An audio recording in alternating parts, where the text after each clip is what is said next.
This week's episode of the Are You Menstrual podcast is brought to you by Paleo Valley. They're sponsoring us again this week. A couple weeks ago, I talked about beef sticks because that's definitely my most utilized product that they have. It's one of my favorites. It's a staple in our home. But I also love their organ complex. So this is a really good one if you are trying to incorporate more organ meats. Maybe you haven't quite adjusted your taste buds yet. You don't want to eat them as often. Or you're just like, I don't know if I can do this through food. They have a great whole food supplement that's actually a blend. It has beef liver, beef kidney, and then it has beef heart. And kidney is great source of selenium, really helpful for histamine issues. And I think a lot of us know how nutrient dense, their organ meats are very rich in vitamins and minerals. But if you didn't grow up eating them, it can be a hard adjustment. I remember the first time I had beef liver, I was like, I don't know if I can do this. To this day, I still have to very much so hide it in my food. My daughter loves it, but it's because she's been eating it since she was like 7 months. So her taste buds are very adapted.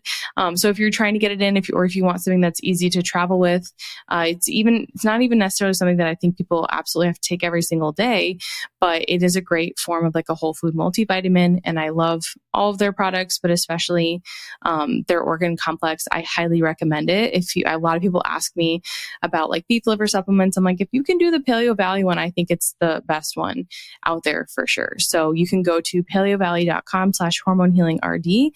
Check out the organ complex along with all my other favorite products from Paleo Valley. We have our first case study this week. I'm doing a little case study series. You guys all request case studies. I know you love them.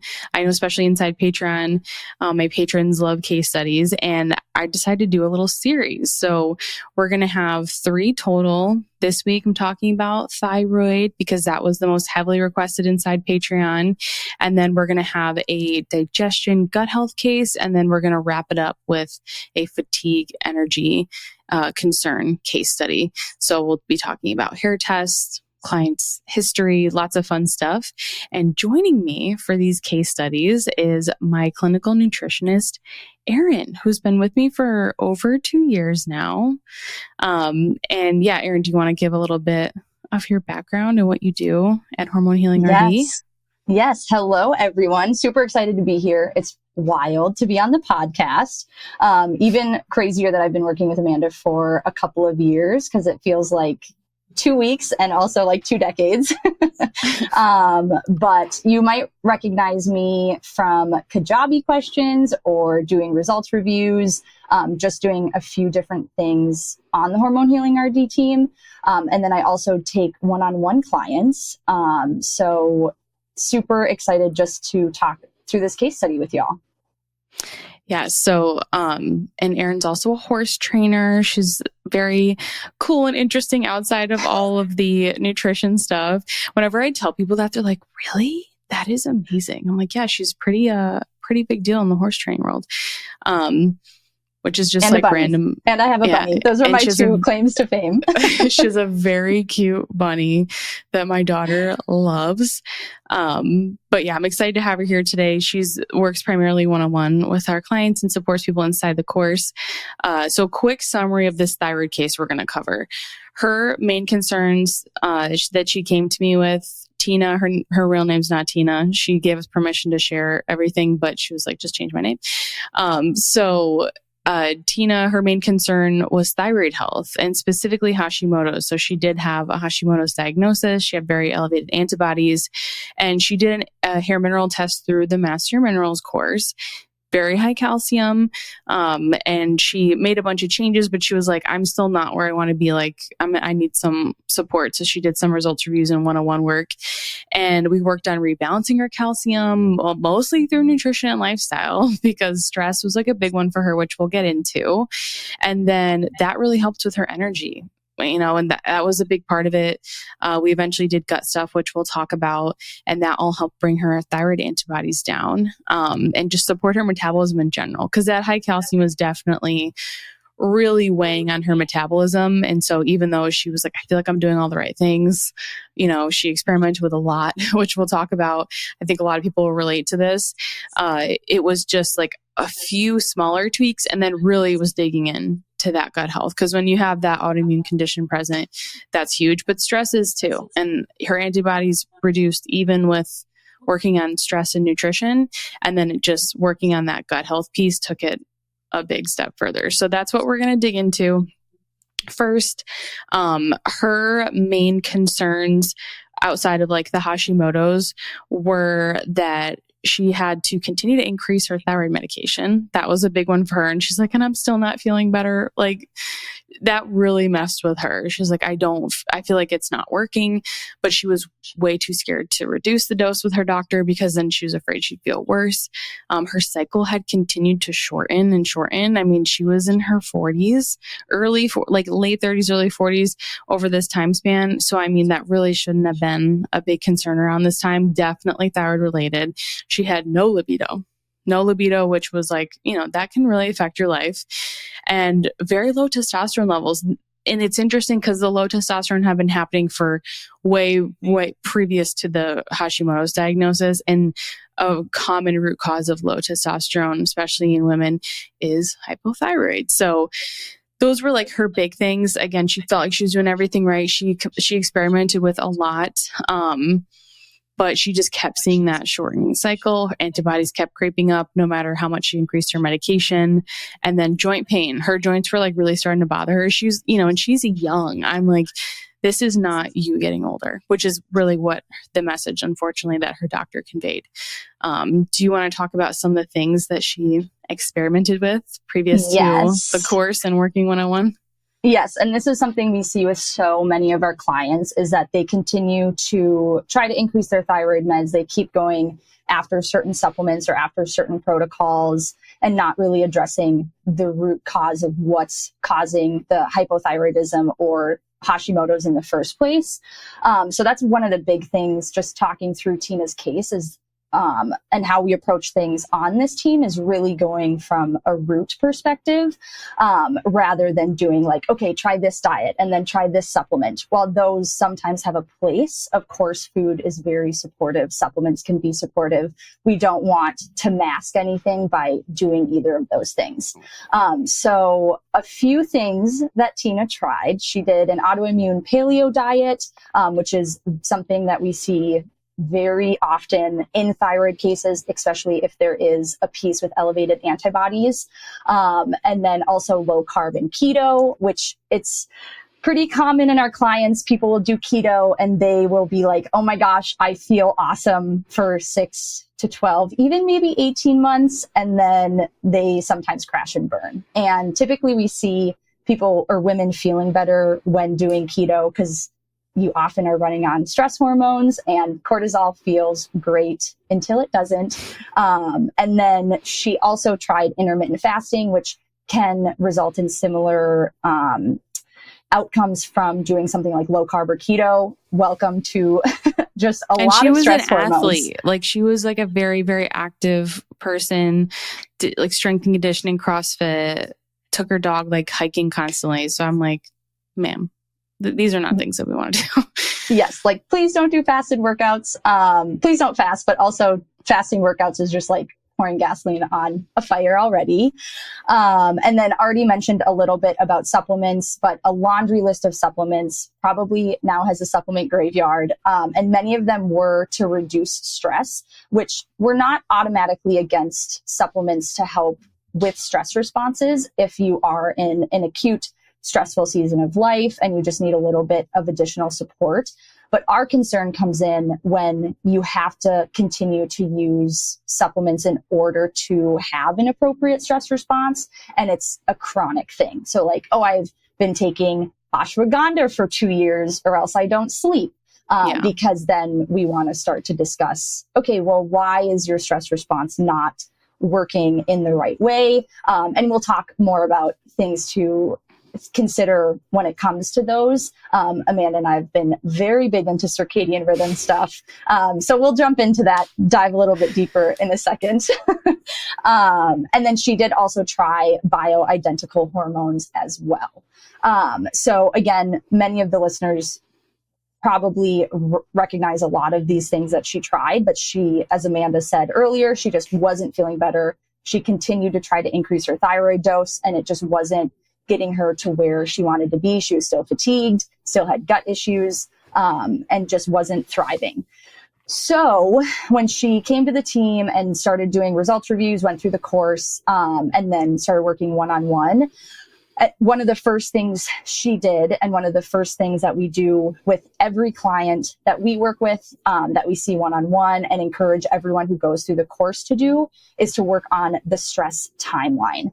And the goal of the stress timeline is just to highlight stressful events in your life and see how they may correlate to some of the health concerns that have come up. This isn't meant for you to like put everything stressful on a piece of paper and then get stressed about all the things that have happened to you, but instead to make connections between, oh, hey, I went through a really stressful season, and then I noticed that I was having a little bit more hair loss, or wow, I had a really hard loss a few years ago, and that's when my digestive symptoms popped up. Because many times physical symptoms are going to be related to emotional things that happen or mental things that happen. So it's really powerful to be able to say, hey, these symptoms didn't necessarily come from nowhere. They probably have a root in something that I was experiencing in my life. And Amanda talks about this a lot in the Master Your Minerals course, but some things to consider when it comes to the stress timeline are not necessarily things we will think about right off the bat. Like, what was your birth experience? Like, did you have a C-section or were you naturally born? What was your childhood like? What were your teen years like? How was it even applying to college or going to college? How was your transition out of college? Did you feel like you were able to transition well into your adult years? How were your relationships through all of those seasons? So those are things like I've noticed in my clients that big transition phases in life are often when it's easier for us to neglect certain health aspects. And even I see a big piece of that when it comes to like college into adult years, because you're like, oh yeah, I was living at home and I had food available to me all the time. And then you get to college and it's like, oh yeah, I stopped eating consistently because I was so busy and I was in sports and I was doing all these things. And then that just carried through the adult years. And then of course, other things to think about are illnesses, either for you or family members, living situations, good or bad, family dynamics, school, your home environment, and then relationships like divorce or breakups. And then, I mean, the list is endless, but pregnancy, postpartum, kids, all of those things. And really just giving yourself time and space to think through that, because not many of us do. And again, this is meant to be done in a way that's empowering and not like, oh my gosh, look at all the bad things that have happened.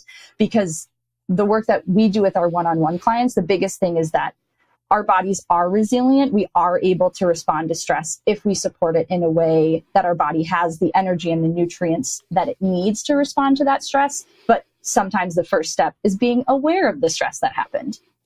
Yeah. And like for Tina, I think about when she, I was going through her stress timeline when she did her first results review, and it was, she was like very, we see this a lot, very common response. Part of why I chose her case. She was very like, I didn't even really think I was stressed, and she wasn't like in her current day to day, right? Like she had done so many things to reduce her stress and like worked on relationships and stuff like that. But she's like, I really just completely forgot about everything from her past. And she had a lot of big past stressors, like divorce. It happened when she was much younger. So she's like, it had been 10 years. So I didn't really think anything of it now, right? Moving, she was previously moving a lot before she got settled in her current home. Job changes, a sick family member that she was not full-time caring for, but like between her and other siblings, like, they're all managing and caring for this family member. And when she looked at that timeline and she's like, that's like right around when I was diagnosed with Hashimoto's. And she was able to see like, okay, because even when she was diagnosed, she was like, if you saw her, you'd say, oh, she's healthy. She's thin, fit, what society tells us is the picture of health, right? That definitely would have been her. So it was one of those things where she was in complete shock, and it really threw her for a loop. That's why she immediately started researching and trying to figure out what was going on. But when we looked at her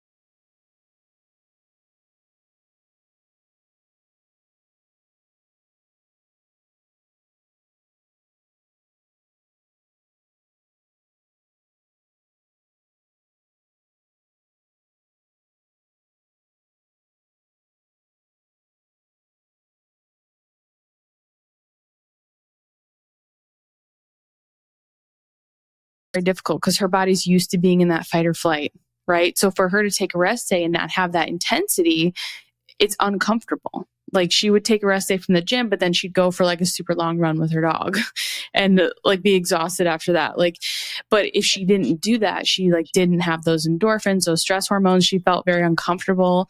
And so that was like a really big thing for her. So we could see a lot of stress in her day to day. She had some light stuff going on, but she had a lot of things that were good. And this is what we always like to highlight first, because I feel like people are always wanting to change things. Like, what should I do differently?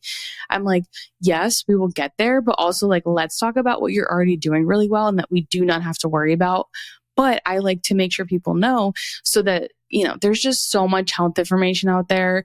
It's very easy to like not recognize that something you're doing is really good for yourself, to see something that's like the opposite online and then to be like, oh, I'm going to switch to that because that's better. Whereas for her, like, for example, she was a very great, consistent eater. She didn't eat enough food, but she never skipped meals. Like food was a priority for her. She enjoys food. It just wasn't enough overall. So I was like, this is very important. Do not stop doing this, because she had experimented with intermittent fasting. She felt terrible. But what her doctor recommended it, I was like, really? She for the low testosterone, I was like, what? This makes no sense. So she knew that about herself. She did, and she was good at listening to her body once she really tuned in. So like that was it. She goes outside every day with her dog, right? That was a huge priority. Outside time. She spent a ton of time outside in the weekends. She loved it. She's like, if I didn't have to work all day, I'd be outside all the time. So that was easy because she enjoyed it. She made time for friends and family. She had good, close relationships and supportive people in her life. And I'll tell you what, this is, I think, a really big one for a lot of people that makes them struggle with their health. And this is something I talked about with Irene in that episode about how like we are wired for connection. Humans are made for connection. It's incredibly healing being within a community. And so that's something like, if that's something that someone's really lacking, it's like that can have a huge impact on your health if you're never connecting with others. So that was really good. I highlighted that, and she had a job she enjoyed. I remember at one point it got really stressful because they like changed some things, and I'm like, why don't you just talk to your boss? Because I'm like, you've been there forever. Like you should have a conversation and just see. And it all worked out. But it can be really hard to do that. But that's like a very easy thing for me to say versus like her actually doing it. But I was like, you love this job. You used to love it, So I think that obviously makes a big difference. I used to hate my job when I worked in the clinical setting, and it was a struggle to get through school because it was like conventional RD school, and I was already working on functional medicine stuff. So, that was very difficult and draining mentally. And I think that took a toll on my health. We've had clients where they've hated their jobs, and it's like a big, big stressor. It's so hard when we have clients, and it's not, we don't want to come on this podcast and be like, quit your job, because we're also realistic, but it's like, what? And I say that from having clients who I'm like, oh my gosh, quit your job, but I can't say that.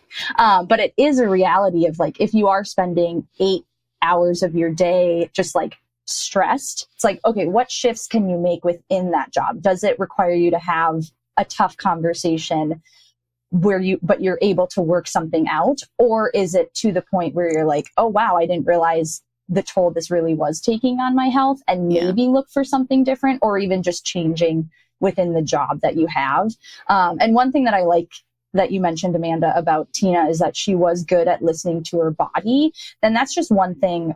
Whenever we start to work with someone and start to make lifestyle adjustments or supplement adjustments, but we start with the lifestyle stuff first, is it's pretty common for us to see someone who's like, okay, give me the protocol. And we're like, okay, well, we'll have things for you to implement. But what happens if you try this and let's see how you feel, even just making a small adjustment, especially with someone like in Tina's case, who's been running on these stress hormones, who's addicted to these hard workouts, who's go, go, go. We can't take a rest day. It's not sustainable and it's not fair to her or to her nervous system to be like, hey, we're going to change everything at once, because that can be just as damaging sometimes, especially if you're stuck in a certain nervous system state, which again, just go listen to the Irene podcast and it'll all make sense. And the one I did with Alyssa Chang, we talked about that a lot too. And about how do we want to be out of the fight or flight state or like supporting our body into a more relaxed state? Yes. But if you're never in that relaxed state and it's incredibly uncomfortable for you, that's not going to be healing, Yeah, definitely. So Amanda touched on the things that she was already doing well. And then to talk about just a couple of the things that we wanted to work on, again, from a foundational perspective, are very simple, many times free things to implement from a day-to-day, which when we recommend these to clients, they'll be like, but wait, this is so simple, which doesn't necessarily mean they're easy. But one of the first things was really addressing light hygiene when it came to Tina's schedule. So it was pretty common for her to stay up late watching TV, which we've all been there. We're binging something on Netflix. But it was pretty just chronic for her. So especially given just her overall stress levels and then low hormone levels. So getting light first thing in the morning was one of our very first recommendations. And I mentioned earlier that Amanda and I are really into just circadian rhythm and getting light first thing in the morning, and how many downstream advantages and benefits it has to so many things in our health. We could talk for 3 hours about all the things that it can benefit. We're going to do a podcast on it. We're going to do one on it, because it's like people don't understand, for hormone health especially, like you literally need that light to start that pregnenolone, which is like our parent hormone conversion. So it's a big deal. Light hygiene is a very big deal. It's everything.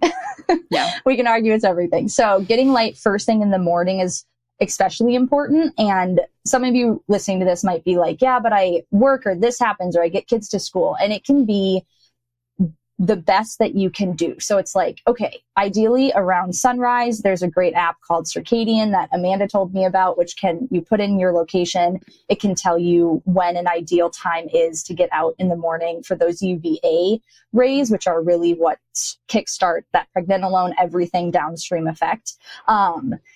And if you can only get out for 5 minutes in the morning, that's great. Start eating breakfast outside, something super small, or like try not to go on your phone right away in the morning and instead sit in front of a window.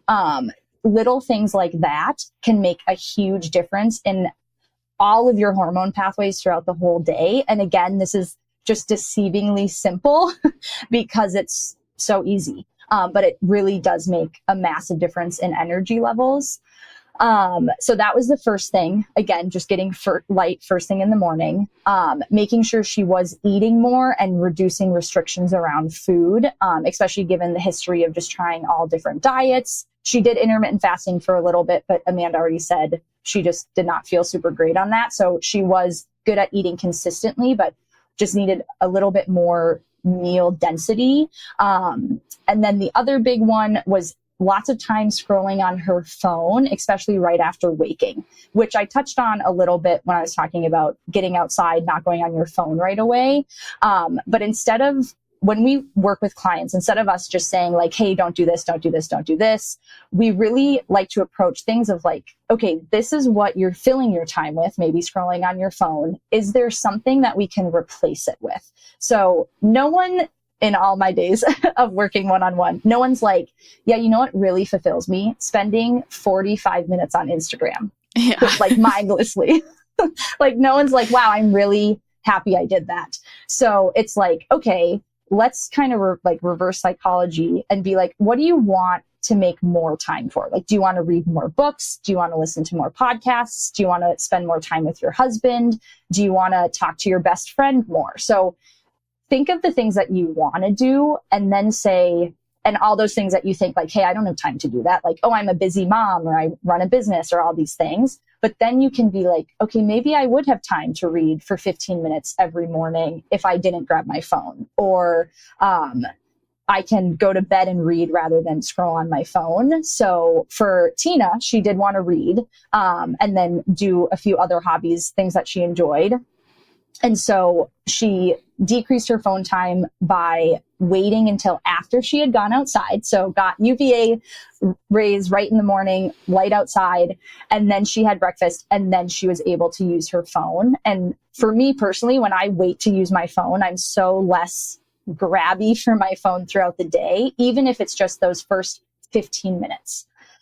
And then otherwise, Amanda mentioned this was one of the last things for her to change, which is fine. Again, we want to do this in a stepwise, gentle, sustainable way, but really working on implementing rest days and then reducing exercise intensity just to see if it helped with her hormones in general, because a lot of times she would work out fasted, which was very, very stressful. So she started just by having a snack outside or by a window, depending on the time of the year, to get that morning light, then would eat a fuller breakfast after the workout. So again, that was just a slow implementation. It wasn't, we did all of these things at once. You have to be picture perfect habits. But it's like, what can you implement slowly in a sustainable way that's going to be supportive for a long time? And the funny thing is, we haven't even talked about her hair test yet. Right. So we are going to talk about our hair test next, but I think it's very easy to see, like, this is what I mean. This is why I want to do these case study ones. Cause a lot of times people are like, what do you mean when you talk about the foundations? The beginning of this podcast season, I think it's season 5. Yeah, that's terrible. Yeah, it's season 5. It's just been a long season. So I think that's why it's like confusing in my head. But at the beginning of this season, I'm like, I'm going to go back to the foundations. I have the episode on like how to eat for your hormones.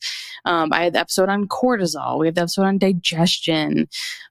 We had episodes on like supporting gut health. Like we talked so many foundational things. And like, this is what I mean, like looking at someone's day to day, like how they live every day, making small changes. You don't have to do testing to do that. And I think you should do this before you do testing, ideally, right? So this happened over like 3 to 4 months. Now she did have her initial hair test from when she first joined the course. So she was like, working on some stuff, but we didn't retest right away. We went through her initial hair test, and that's like what I'll dig into now. But even before, like we went through the hair test with her, but it was like, I'm like, we're not going to do anything based on these test results because we already have so many things for you to work on without even seeing your hair test. So I like to do that first because again, if we're going to implement things like supplements and you don't have the foundations in place, it's like, I just feel like it's like throwing out your money, and for some people, I know they can be very helpful regardless. I know that from a personal experience for myself, but it makes far more sense for me for someone's long-term health to work on the foundations first, and just to like be less stressed and see results. So her initial hair test looked like she was very stressed, was the theme, right? She had very high calcium. Her magnesium was also high, showing a loss, showing that she is definitely stressed. She's burning through a lot of magnesium, very low sodium and potassium. This is a very common pattern that we see too. Those are like the macro minerals: calcium, magnesium, sodium, potassium. And those are the minerals we want to focus on first when we're thinking about like, hey, how can I optimize my minerals? Those are the ones that are going to have the greatest effect on others. So when she was a slow metabolic type, having this like high calcium, low sodium, potassium, this is not surprising because she's in that more like depleted stage of stress. Her metabolism has slowed down. And we saw that with all of her symptoms, right? The energy piece, the feeling like sluggish, not recovering from workouts well, low sex hormones, her cycle changes, no libido. She was did not handle stress well. She was definitely more like in that exhaustive stage versus like actively like dealing with stress. So she, she had active stress, but her body's like past that point. It's like, we've been dealing this for so long that we're more depleted now, which that's what happens with minerals. It makes sense. So we wanted to work on those things with her first. Sodium, potassium, very easy ones to implement.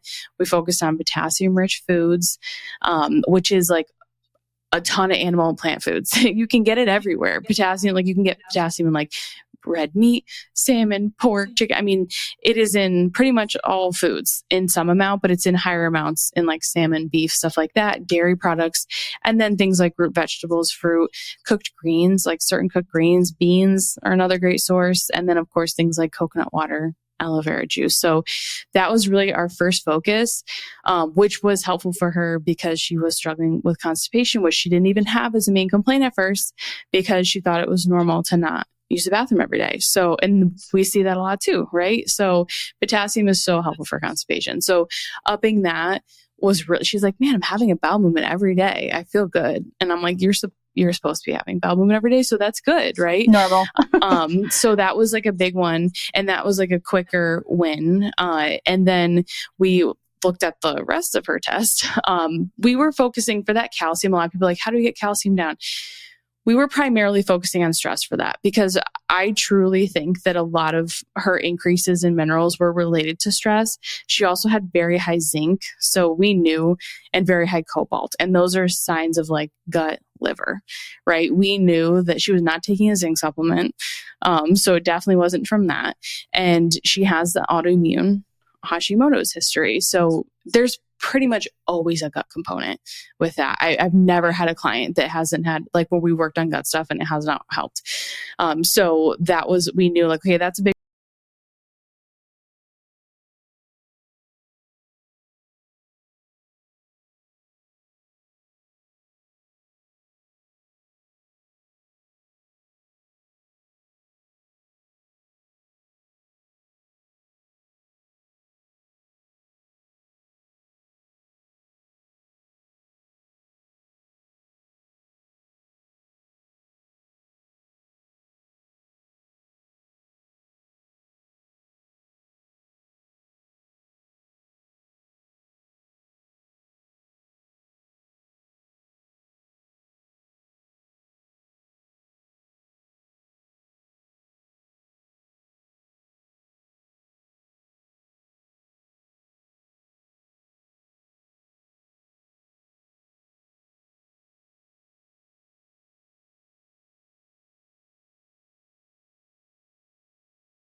And then we did recommend she stop pretty much all of her current supplements. Again, we aren't anti-supplements here, but we do want to be really intentional about the supplements that we use, because everything we put into our body has to process. So if you're taking 10 supplements, one, it's expensive. It's a lot to just manage, and it's a lot for your body to process. So many times that's one of the first things we do with a lot of people is try to just decrease the amount of supplements they're on and be really intentional about the ones that we do recommend they take.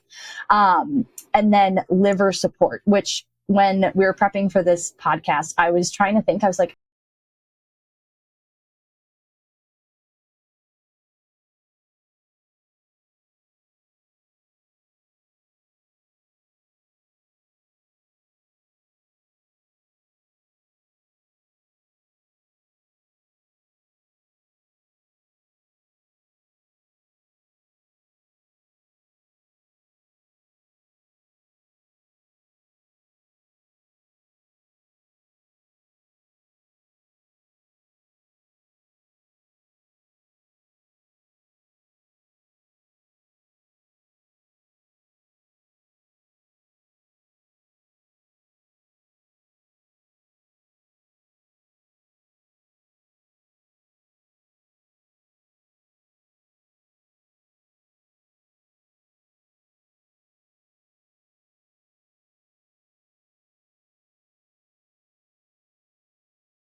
so most commonly, we will recommend either doing digestive bitters or even apple cider vinegar. Those are our most commonly used digestive support additions, which are pretty easy to get, and a lot of people tolerate them. And those are designed just to support your body's digestion. They're not meant to like replace your body's digestion, which sometimes we will utilize something like digestive enzymes in particular cases, but we do prefer to start just a little bit lower and do like digestive bitters.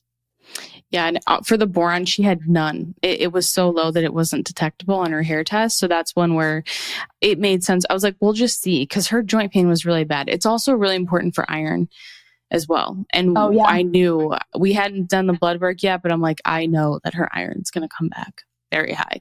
And it did. So that's like a little more on that. Someone on my commented on my YouTube on the boron episode and said it was like boring and I'm not a good host and all this stuff. And I'm like, man, YouTube. I'm like, funny because people love that episode, but thanks. Also funny because wasn't the title of the episode like nothing boring about boron? I know. I was like, okay, thanks, sir. I was a guy. I'm like, okay, I'm boring. I'm like, it's like packed with research, but okay. So that was like her first hair test. Those are interventions we made. Again, nothing too crazy.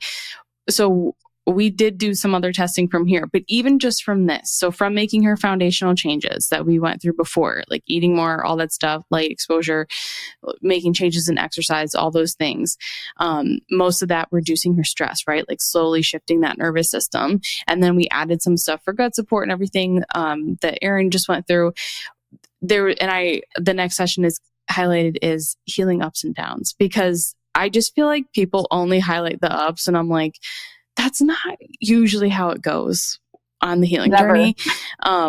Like there's always some frustration. So like she saw a ton of improvements right away. Very common, right? So like she saw a lot of improvements in energy. We talked about her bowel movements. That was like night and day for her, and her mood.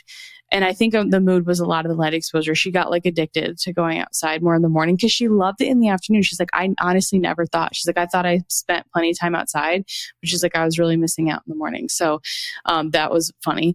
And then working on the phone stuff, like I just think that like really helped with her mood and everything, which when that shifts, it's like, it's a lot easier to see improvements in other areas, like having like better digestion, being able to sleep better, you're less stressed. So that was huge.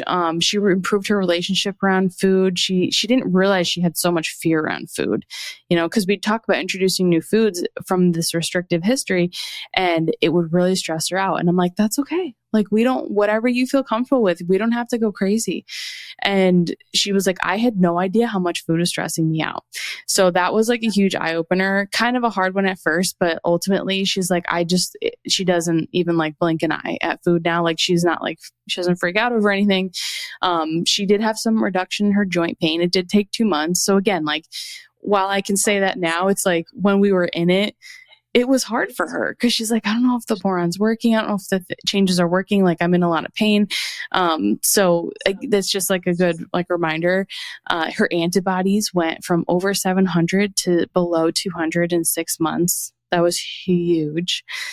They were undetectable by the time we finished working together. So once we got all the stool test stuff going on, and her cycles, like they were still short for a while, right? That was another main complaint. And we're always trying to check in, like what are we working on? Are we seeing progress there? If not, what are we going to change?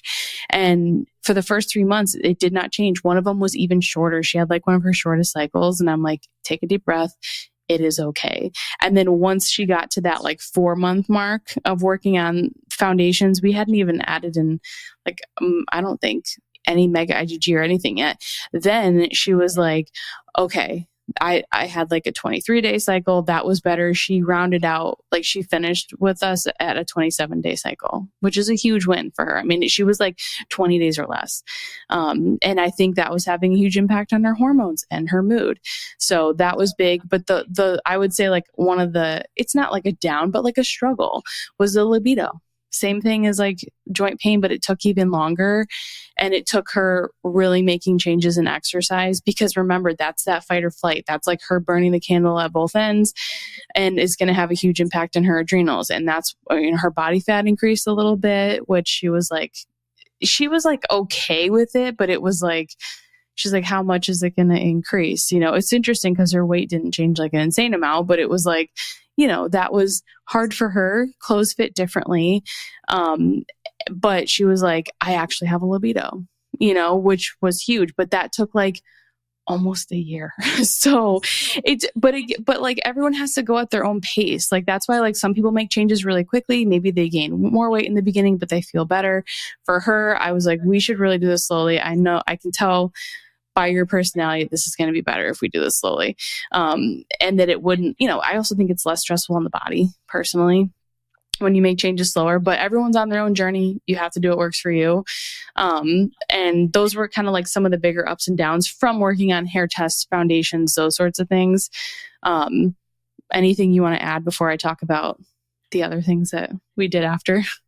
Yeah, I think the big one was just that cycle piece of how it did take some time for it to shift. And if we had $1 for every time we said this, but the last 100 days impacts your cycle. And once you kind of start to get in this space and you start to realize like, wow, my cycle does communicate a lot about how my overall health is doing, like cycle length and just period pain and all those things, it can turn into like, wow, I'm empowered because I know all these things about my cycle. And then it can pretty quickly shift to like, oh my gosh, I had a really short cycle. What's going on? What's wrong? And then you might have a series of short cycles, and then it can just lead to more stress. So that's just one thing that we see a lot with our clients is it can take time for it to adjust, especially because it is going to respond to things that you are changing, and it might not necessarily respond in the way that you expect it to. So if someone starts to like get outside in the morning and they start to have better moods and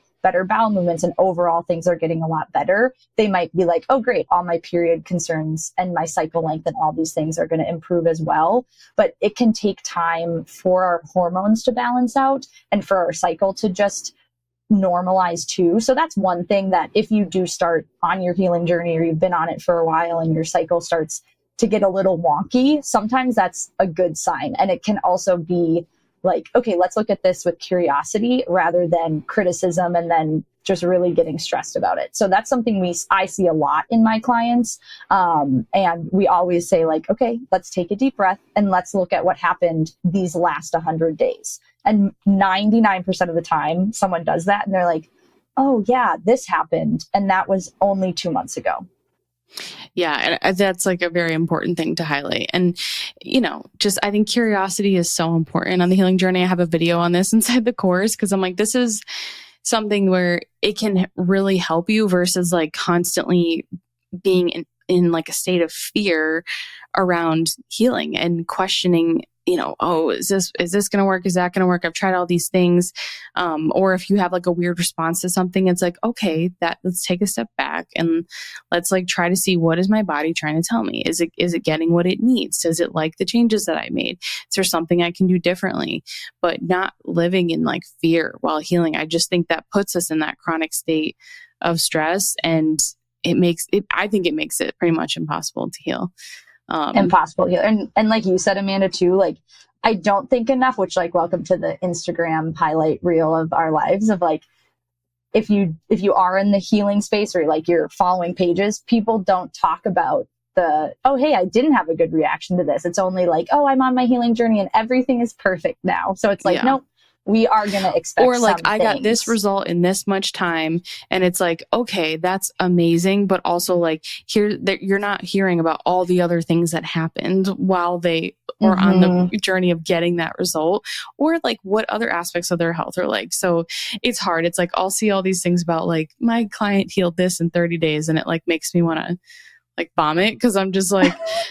I don't know. I just feel like it's not ethical. There's I'm just so many things that just go into it. I read an interesting article once of like treating our health like a meritocracy of like, if I do this, I'll get this. And it's like, that's impossible. If it were that easy, we would not have jobs where it's like, there's so many things that go into health. Yeah.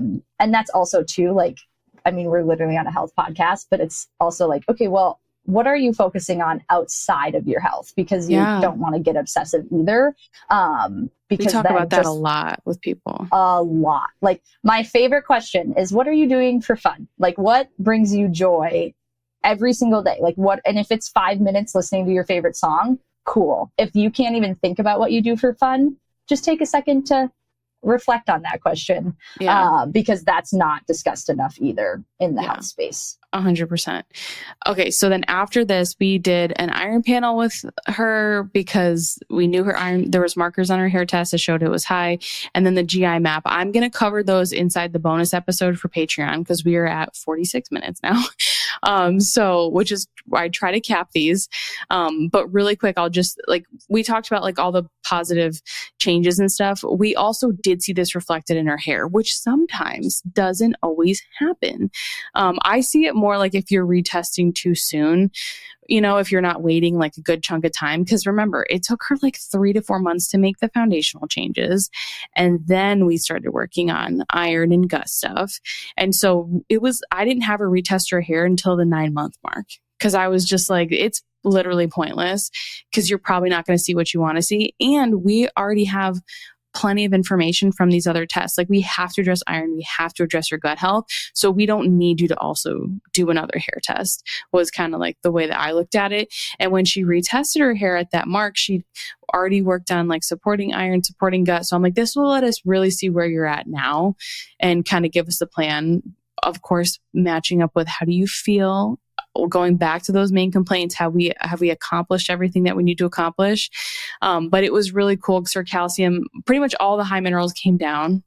And so that's what we want to see, right? Less mineral loss, more bioavailability of those minerals, meaning that her body can actually use them. Everything came down. Her cobalt that was sky high, her zinc that was sky high, both of those came down to optimal. Her sodium potassium increased a ton, which is not easy to do.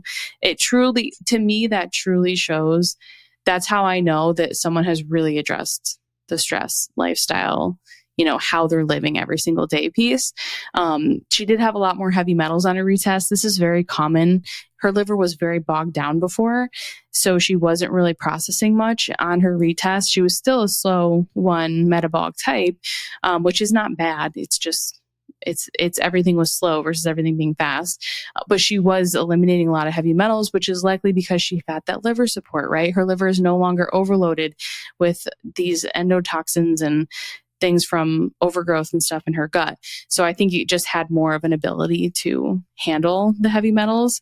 Her magnesium was still high, which is a sign of stress still, but I'm personally not worried about it. You've made so many changes, and your body doesn't just you don't just finish a protocol and you're just like, okay, I'm good now. It's like your body's still processing things, especially I think of a gut protocol. We're supporting liver, digestion, immune system. Sometimes we're eradicating, getting rid of pathogens, parasites, whatever it might be. When you stop the protocol, it doesn't just end, you've repopulated your beneficial gut bacteria, everything shifts. So that's one thing we always try to have people keep in mind too. But it was really cool to see everything reflected on her retest for her hair. And again, I'm going to go through the iron panel and the GI map inside Patreon. You can go to patreon.com/hormonhealingrd if you want to watch that bonus episode.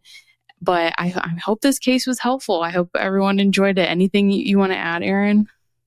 I think the biggest thing is just trying to highlight and empower anyone who's listening that there are so many simple lifestyle things that you can do that are most of the time free.